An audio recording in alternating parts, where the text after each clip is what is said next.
يا أيها الذين آمنوا إذا نودي للصلاة من يوم الجمعة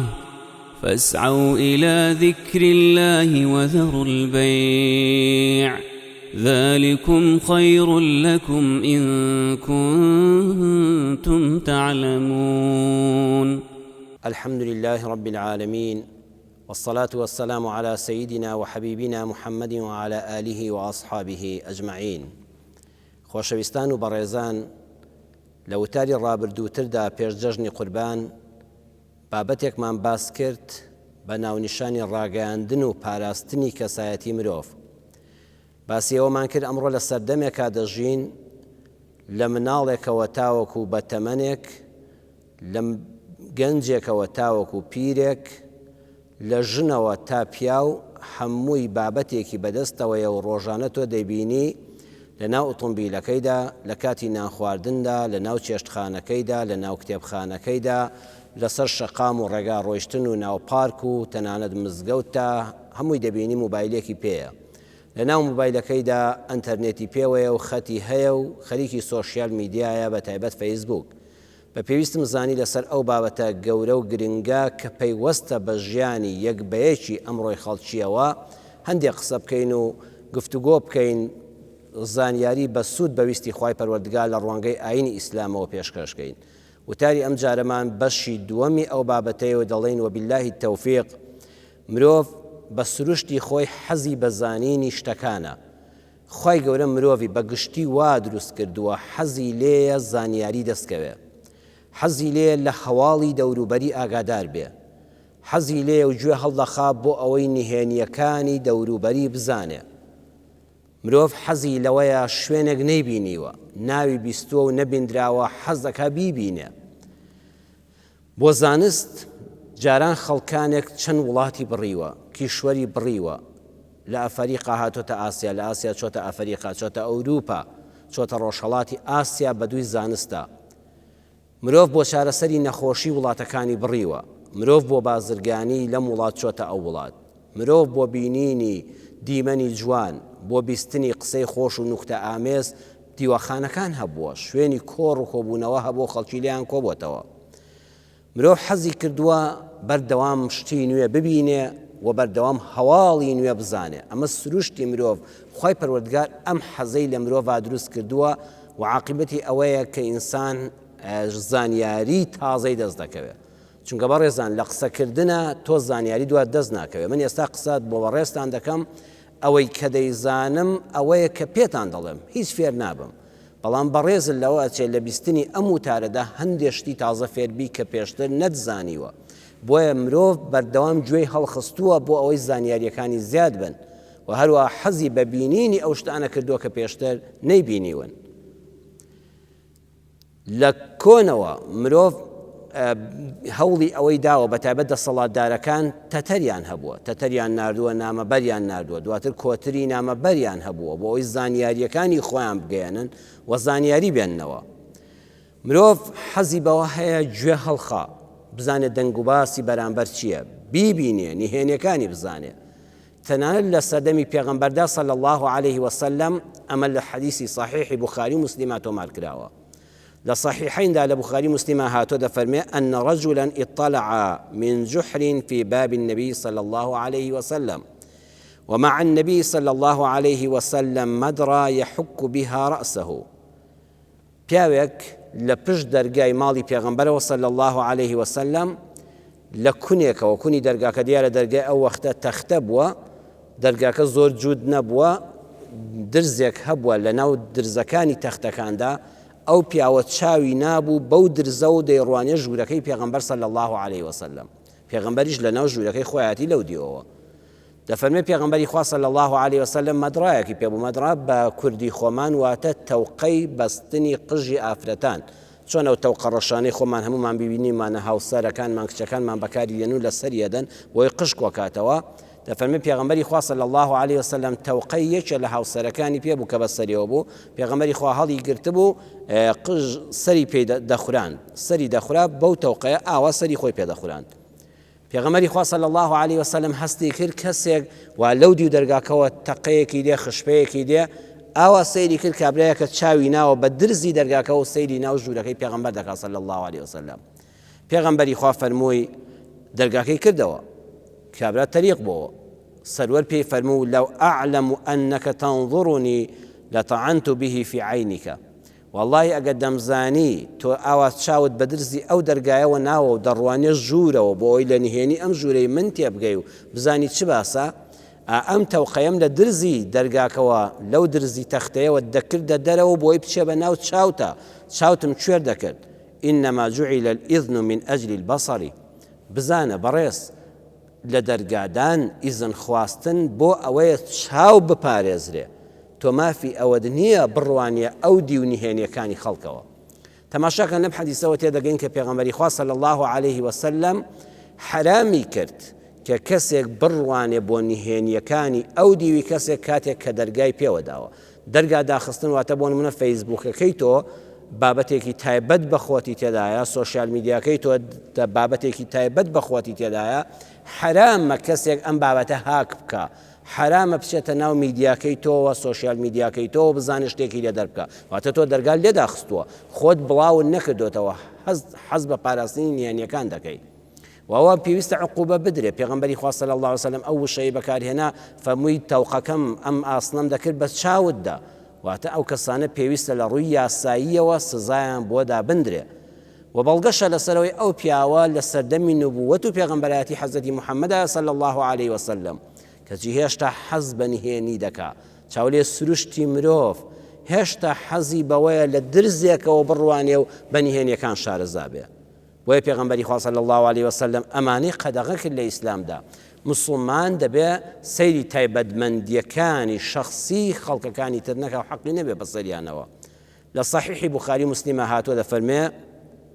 لو أن امرأ اطلع عليك بغير إذن فحذقته بحصاة ففقأت عينه لم يكن عليك جناح. ئەگەر کەسێک ڕوانی بۆت کەسێ لە سەربانی ماڵەکەیەوە سەیری حەوشەوبانی تۆی دەکرد کەسێ سەری نابوو بە پەنجەرەکەتەوە لە بینی پەردەکەوە سەیری ژووری تۆی دەکرد کەسێ سەری نابوو بە کونی دەرگاکەوە لە کونێکەوە سەیری ناوماڵی تۆی دەکرد ئەگە بەردووسکەیەکت هەڵگرت و بەرچاوی کەوت و چاوت کوێر کرد تۆ گوناحێکت نەگەیشتۆتێ تۆ بەرگری لە خۆت کردووە ئەو سزای تاوانەکەی خۆی وەرگرتووە. بۆیە لە حەدیثی پێغەمبەر صلی الله علیه وسلم قەدەغە کراوە لەوەی کەسێک کاتێک کەسێک قسە بۆ کەسێک دەکا تۆ گوێ هەڵخەی قەدەغە کراوە لە ئیسلامدا و حرام کراوە کەسێک بچێتە بەر دەرگەی مەدخەلی ماڵێک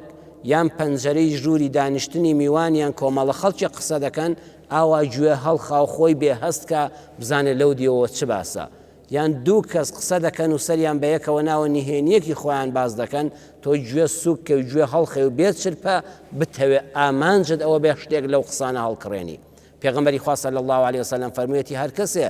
بێوێت لە قسەی نهێنی خەڵک تێبگا خۆی لە پەنا دیوار و پەنجەرە و دەرگا و مەدخەل بگرێ بۆ ئەوەی شتێک لە دەنگ و باسی ئەو ماڵە حاڵی بێ خۆی ئاشکرا نەکە بڵێ بزانم باسی چیە دەکەن بزان باسی من ناکەن بزانم چ دەنگ و باسێک لەو ژوورەدا باز دەکرێت ئەوە مسی تواوە لە ڕۆژی قیامەتا دەکرێتە کونی گوێیەوە جا گوێ زۆر بە ئازارە بەرگەی حەشەرەیەک ناگرێ پەنا بەخوا بچێتە ناو سەرتەوە بچێتە ناو گوێتەوە ئەو مسی تواوە دەکرێتە ئەو گوێیەوە کە گوێ بە هەڵخا بۆ قسە و باسی خەڵک. ئیسلام ئەمانەی قەدەغە کرد کەواتە ئەوانەی کەوا هاک دەکەن ئەوانەی کە دەچنە میدیای خەڵکەوە سۆشیال میدیای خەڵکەوە نهێنیەکانی دەدزن بڵاوی دەکەنەوە فرسەتی لێ دێنن دەڵاگە بێت و تۆ ئەوەندە مەبلەغەم نەدەیتێ من ئەم ڕسمەی تۆ بڵاو دەکەم و ئەوانە تاوانێکی گەورەیان هەیە. ئەگەر ئەمە بۆ شەخصێک وابێ گوێی لە قسەکە بگرێ ئەگەر بۆ کەسێک وابێ لە درزی دەرگاوە بڕوانێتە ژوورێک پێغەمبەری خوا فەرمێ مافی ئەوەت هەیە چاوت کوێر بکرێ کە یەک شەخصیشە کە بەڵگەشی پێ نییە دواتر بڵێ فڵان شتم دیوە ڕەن بێ خەڵک بڕوای پێ نەکا بەڵام ئەمڕۆ بە دەنگ و ڕنگ بە بینین و بیستن دەتوانی بڵاوی کەیتەوە شل لە بەرامبەرەکە وەرگری بەڕاستیەوە تاوانەکەی زۆر گەورەترەوە دەبێت سزاکەی قورستر بێ. لەگەڵ پێشکەوتنی زانست و تەکنەلۆژیادا مرۆڤ ئەم حەزەی زیاد بووە ئەم حەزەی گەورە کردووە بۆیە سەرەتا مرۆڤ تەنها دەیبیست ڕادیۆی دروست کرد کە ڕادیۆ دروست بوو مرۆڤ بەردەوام یعنی خەڵک ئەوانەی پێشین من لە کتێبەکان خوێندومەتەوە لە گوندێکە لە گەڕەکێکە لە شارێکە یەک کەس ڕادیۆیەکی گەورەی هەبووە خەڵک شەوگار لێی کۆبوونەوە زۆر سەیر بوو ئەو ڕادیۆیە قسە دەکا هەواڵی دنیا دێنێ واتە خەڵک زۆر بە مشتاقیەوە هەوڵی دەستخستنی ڕادیۆیەکی داوە کەەوە بەس بیستویەتی و هەواڵی وەرگرتووە دواتر ئامانجی مرۆڤ گەیشتۆتە ئەوەی لە ڕێی زانستەوە دەنگی خۆی بگەیەنێ ها تەلەفۆن داهێنراوە تەلەفۆن ئەمجا هەم زانیاری وەردەگری هەم ئەوەی کە لە ناختایە مرۆڤ حەز دەکات کەسێک گوێی بۆ بگرێ ئەوەی ناخی خاڵی بکاتەوە ها لە ڕێی تەلەفۆنەوە بەڕێزان ئەوەی ناخی گەیاندووە بە بەرامبەریش دواتر تیڤی پەیدا بوو ئەمجا هەر بیستن نەبوو بەگوێ پاشان بینینیش ئەمجا خەڵکی چەند مشتاقی سیرکردنی تەلەڤیزۆن بوون ئەو بەڕێزانی کە تەمەنێکی زۆریان هەبێ لە بیریانە کە تەلەڤیزۆن هاتوۆتە کوردستانەوە لە ماڵێکە خەڵک لێ کۆبووەتەوە چەند دەنگ و ڕەنگ وێنەکە نیشان دەدا هەم مرۆڤ زۆر مشتاقە بۆی زانیاری بە بینینیش نەکرد بەبیستن دەستکەوێ دواتر سەتەلایت پەیدا بوو خەڵک جیهانیشکەی لێکرایەوە پاشان ئێستا بەهۆی تۆڕی ئەنتەرنێتەوە تۆڕە کۆمەڵایەتیەکان هاتنە ناو هەموو دەستی هەموو کەسەوە لە ڕێی موبایلەکەتەوە ئەو کاتە مرۆڤ حەزەکانی تەواو خەریکە ئەوەی کە مەبەستی بۆ پێی بگە ئەوەی لە ناختایە لە دەروون تایە دەتوانانی لە ڕێی سۆشیال میدیاکەتەوە بیگەێنی بە هەموو جیهان لە ڕێی پێیجی خۆتەوە فەیسبووکی خۆتەوە تۆڕە کۆمەڵایەتیەکانی کە بەکاریان دێنی هەروەها حەزت بەوەیە دەنگ و باسی خەڵکی بزانی ئەوانەی کەوا ئالوودەی تۆڕە کۆمەڵایەتیەکان بوون بەردەوام بەدووی هەموو شتێکا دەگەڕێن هەموو شتێکیان بۆ دەنێردرێ جاری وایە ئەمە هەیە حەسوودە حەسادەتی خۆی بڵاو دەکاتەوە دەی ڕێژێ سەیری خەڵک دەکات بزانە خەڵک چۆن دەژی ئەوەی کەوا حەزی بە خۆ دەرخستنە سۆشیال میدیا و فەیسبووکەکەی دەرگایەکی چاکە لەو ڕێگایەوە حەزەکانی خۆی خاڵی دەکاتەوە هەیە ڕقی لە کەسێکە دەرگای ڕق دەکاتەوە وەنمونە هەموو ڕۆژە چوومە فڵان شوێنانم خوارد چوومە فڵان پارێک چوومە فڵان وڵات سواری فڕۆکە بووم ئەمە بڵاوی دەکاتەوە بۆی کەسە نزیکەکانی خەفەتی پێ بخۆن یارەیی پێبەرن یعنی خۆی بەسەریانە پۆز لێدا بە کوردی خۆمان ئەم دەرگانە هەمووی کرانەوە جا مرۆڤیش دوو سیفەتی هەیە هەم پەلەیە هەم پەرۆشە بە پەلەیە خێرا شتێک بزانێ پەرۆشە شتێک بگەیەنێ بۆ بینین و بیستنی هەواڵ و دەنگ و باسی خەڵکی و گەیاندنی هەواڵ و دەنگ و باسی خۆی ئەمە سۆشیال میدیا فەیسبووک و ئەم بابەتانە ئەم تۆڕە کۆمەڵایەتیانە ئەم حەز و خولیایی کە مرۆڤ لە مێژە هەیەتی لەگەڵ دروستبوونا هەیەتی بە ئاسانی گەیاندیە بەردەستی ئەمڕۆ بازرگانی سیدەکەی هەل ئەوەی کە جاران خەڵک وڵاتێکی بۆ دەبڕی ئێستا تۆ هەر تەنها لە ئیمێڵێکەوە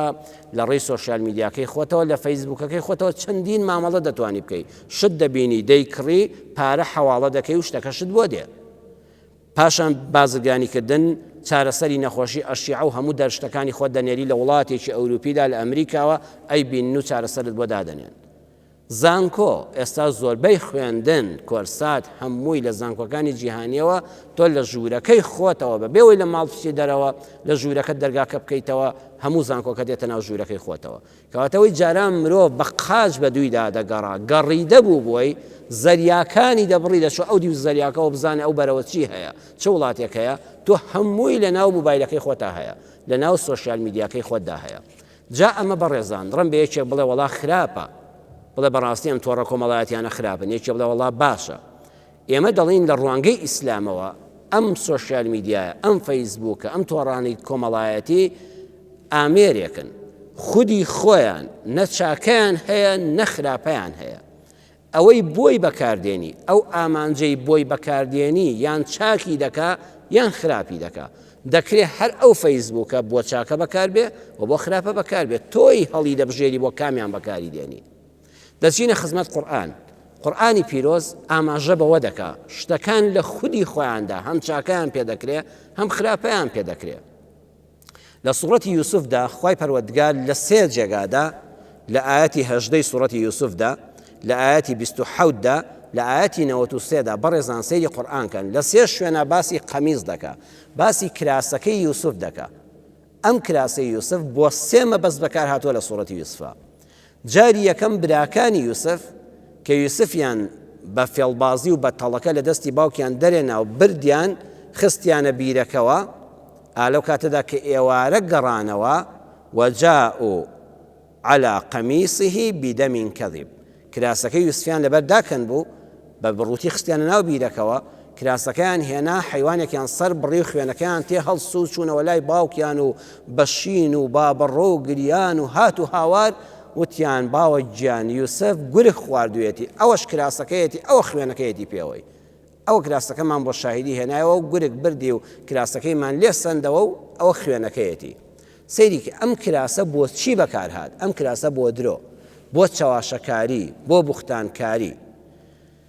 دووەمیان کراسەکەی یوسف لە جاری دووەمە بۆ شاهیدی بەکارهات کاتێک کە ژنی عەزیزی میسر بوختانی بۆ کردووتی یوسف پەلاماری دام و لەبەر دەرگا گیران خزمێکی دنیادیدە و پیاوێکی ماقۆڵی زولەیخا خێزانی عەزیزی میسر وتی با ئێمە تێفکرین إن كان قميصه قد من قبل فصدقت وهو من الكاذبين وإن كان قميصه قد من دبر فكذبت وهو من الصادقين لسورة يوسف آياتي بستحوتا كراسك وكو شاهدك بكارهات بۆ جیاکردنەوەی درۆزن و ڕازگۆ وتی ئەگە کراسەکەی یوسف لە پێشەوە دڕابێ ئەگەر لە پێشەوە دڕابێ کراسەکە ئەوە دیارە یوسف پەلاماری زولەیخای داوە ئەو بەرگری لە خۆی کردو ئافرەتەکە ڕاز دەکا یوسف درۆ دەکا ئەگەر هاتوو بە پێچەوانەشەوە بوو کراسەکە لە پشتەوە دڕابوو دیارە یوسف لەبەر دەستی ئافرەتەکە ڕای کردووە ئەو زولەیخا درۆ دەکا وهو من الصادقین یوسف ڕازگۆیە یوسف پاکە لێرەدا کراسەکە بەڕێزان بۆچی بەکارهات بۆ شاهیدی جاکردنەوەی درۆ و ڕاستی بوختان و داوێن پیسی و پاچی سێم بۆ شیفا کاتێک کەوا یوسف لەلایەن براکانیەوە هەواڵی درایە باوکیان لە دووری و حەسرەتی ئەو چاوەکانی سپی بوون و نابینا بووە فەرمووی اذهبوا بقميص هذا هەدیسان کراسەکەی یوسفە کراسەکەم بەرن فألقوه على وجه أبي يأتي بصيرا بيخنا سر چاوی باوکم خواشی فایدە دا و چاوەکانی ببوونی ئەو کراسەی من ببوونی ئەو خۆشەویستەی کە چەند ساڵ لەی دوورە خوای گەورە چاوەکانی ڕووناک دەکاتەوە جا لێرەدا بەڕێزان ئەم کراسە بۆ شیفا بەکارهات کراسەکەی یوسف جارێک بۆ درۆ و چاواشەکاری جارێک بۆ شاهیدی پاک و پیسی لە یەکجاکردنەوە ڕازگۆ و درۆ جارێک بۆ شیفا بە هەمان شێوەی کراسەکەی یوسف سەلامی خوای لەسەر بێ سۆشیال میدیا و فەیسبوک و ڕاگەیاندنی ئەمڕۆ بە هەموو جۆرەکانیەوە بەخوا ئەم سیانەیە یان درۆ و چاواشەکاریە بە ناوی دڵسۆزیەوە کاکە لە پەیجەکەی خۆیەوە شیوەن دەکا بۆی کە دڵسۆزی تۆیە وەکو براکانی یوسف شیوەن دەکا کە ئەمە دڵسۆزی تۆیە و ڕاستیت پێدەگەێنێ بەڵام ئامان وریابە ئەوە دەمین کەذیب درۆیە ئەو پەیجە سەر تاپای ژیانی هەمووی درۆیە هەمووی چاواشەکاریە هەمووی بوختانە بە دڵسۆزی دەوێت سەر لێ بشێوێنێ کوڕی دەوێ وەکو یعقوب ژیرانە بڵێ بەل سەوەلەت لەکم ئەنفوسکم ئەوە نەفسی پیسی خۆتان و درۆزنی خۆتانە کە ئەم نەخشە و پیلانە شەیطانیەتان کێشاوە و دەتانەوێ گورگێکی بێتاوانیش بوختان بۆ بکەن بۆیە ئاگاداری ئەو پەیجانە بە کەتبی دەمین کەذیب بە درۆ و چاواشەکاری پیشەیانە دووەمیان پەیج هەیە سۆشیال میدیا هەیە تۆڕی کۆمەڵایەتی هەیە بەخوا ڕاست و درۆت بۆ یەکجا دەکاتەوە پەیجێکە بابەتی ئاینی وتاری ئاینی نەرمونیان و جوان بابەتی زانستی بە سوود تۆ دەتوانی بەڕاستی لە زانکۆیەکە بخوێن لە ڕێی پەیجێکەوە بابەتی کۆمەڵایەتی ئەخلاقە جوانەکان پەیوەندی خێزانیەکان پەروەردەی منداڵ بۆ جیا دەکاتەوە درۆ و ڕاست کامەیە ئەڵێ مناڵ ئاوا پەروەردە بکە بەم تونند و تیژە پەروەردەی مەکە ئاوا ڕەفتار لەگەڵ هاوسەرت بکە ئاوا دڵپیس و بەدگومان مەبە بەڕێزان چاو لێیە گیان دەکاتەوە ئەم پەیجان ڕاست و ناڕاز وەک کراسەکەی یوسف ئەبێتە شاهید ئەمە سوودمەند دەبی سێم هەیە شیفایە سیفشی کراسەکە دەبێتە شیفا بۆ چاوی نابینات ڕۆشن دەکاتەوە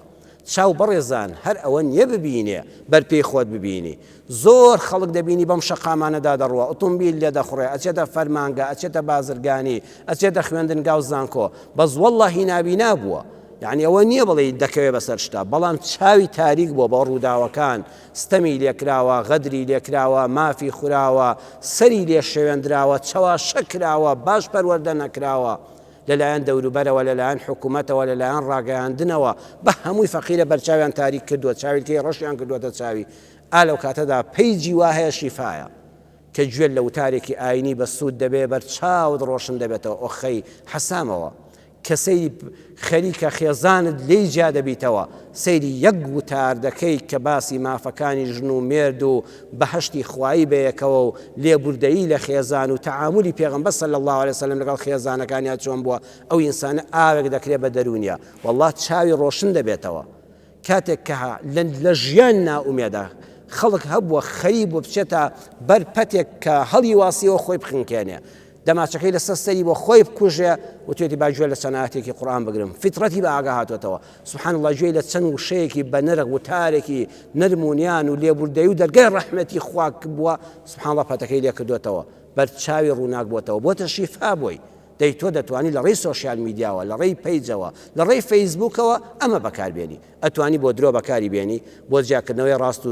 خیانەت بەکاری بێنی بۆ شیفا بەکاری بێنی ئەمە تۆ خۆتی هەڵی دەبژێری ومێدەوارم بەویستی خوای پەروەردگار بتوانین لە دەرفەتی تردا لە جومعەی داهاتوودا ئینشاء الله لەسەر ئەم بابەتە گرنگە زیاتر قسە بکەین تاو كاتب أخوي قولتان دسبيرم والسلام عليكم ورحمة الله وبركاته. يا أيها الذين آمنوا إذا نودي للصلاة من يوم الجمعة فاسعوا إلى ذكر الله وذروا البيع ذلكم خير لكم إن كنتم تعلمون.